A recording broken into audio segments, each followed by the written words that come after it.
has been a learning curve for you. Ayesha, what makes you choose a film? What are the basic guiding tenets that you have when you're choosing a subject to make a film? I think there are many. I look at them as like a filtration process. One is, I mean, obviously you're always questioning, why are you interested in this? Me. Like, would I spend the time to really watch it, and not just watch it, but like, why am I? What is my point of view and curiosity about this? And does it hold, or is it just a very like fleeting Instagram level of interest? um, I think the other thing that you want to see, at least I want to see in the story, is that beyond what presents itself as the log line or the initial setup, are there other things that you can open up in this story? Right. Does it allow you to open different windows or aspects of things that you'd be interested in? Because I feel like, for me, that is the most surprising thing about cinema. Like, whether it's a story of good versus evil, or a simple love story, or whatever it may be. What are the other worlds that it took you to? And I think a lot of the cinema that I love did that for me. And then I think in nonfiction, it's really important to have narrators that, well, one that narrators that are alive and can come on camera. It's very important. But reliable, relatable, strong narrators and characters, I think, become like the core of most nonfiction. And that's why I mean, like, there are many amazing fantastical stories in the world, right?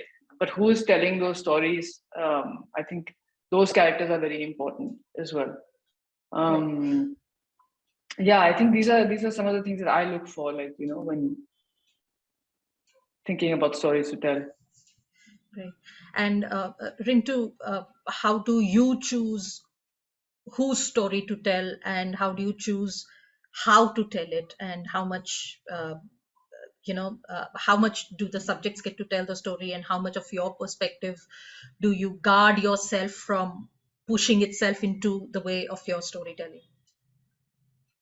I'm just led by things that I'm interested in, and I read a lot. I'm just generally interested in what's happening in someone's a story sort of like stands out, and I spend a lot of time knowing more and making myself available to them, to have that conversation around, are you as interested as I am in telling your story?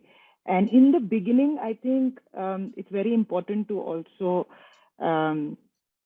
share what the process is going to be when we ourselves don't know what the process is going to be. And I think that's an important conversation that I spend a lot of time on.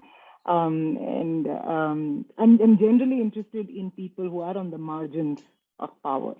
And then from there, how do they invert the power structure in their own graceful, resilient, amazing way? So those are people I generally get interested about. A lot of people that I've made my films on are women, because I just am naturally interested in that lens.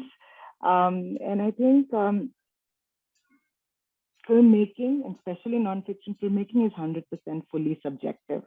So there is no question of anybody else's perspective or lens. That's a documentary must choose and be choose. That's the nature of the craft. And the moment a camera is kept, the reality already has altered. Everybody is hyper aware of the presence, even when you with a lot of time that you spend 4 years in filming, and a lot of time people are then kind of forget that the camera exists, but you're still subconsciously aware it's there. And it's also about having very open and honest conversations. Like, sometimes you film something and the person says, maybe it's best that It's not, and it won't be. And I try to create that sphere where the conversation can happen. So it's that the expectations are realistic, and the kind of questions we're asking. When are we rolling? When are we not rolling? Because you're also in people's homes, their personal spaces, and sometimes it's not possible for them to say, oh, please don't. I'm having an argument with my husband, please don't roll. It's not possible. But if they allow you to, and they own that space, and they watch the film, they own that story, that, you've been able to present people in their full selves. And there are always, there are questions.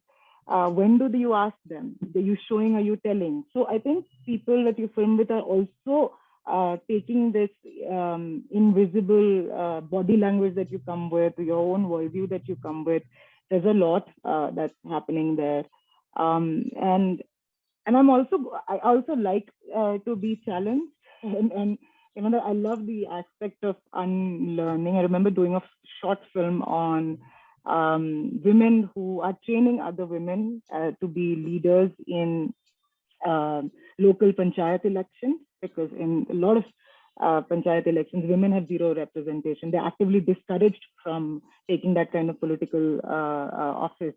So there are women in Uttarakhand who have actually trained other women for decades now, and now have kind of like birthed all women village councils, etc. So I remember asking one of them, how is it that you sort of what's your leadership look like? How is it different from a man?